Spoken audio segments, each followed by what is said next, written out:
the hair out. Take the parted section with your hair, and I'm using the passion twist hair, and just split it right in the middle, creating two sections.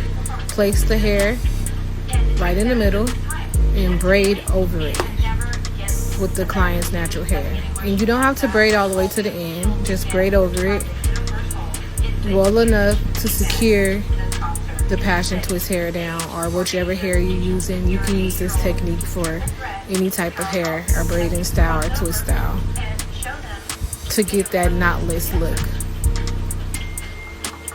So once the braid is done, which I braided like an inch down, then you're going to start twisting.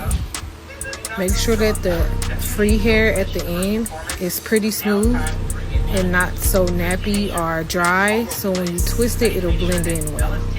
So now you're going to start twisting.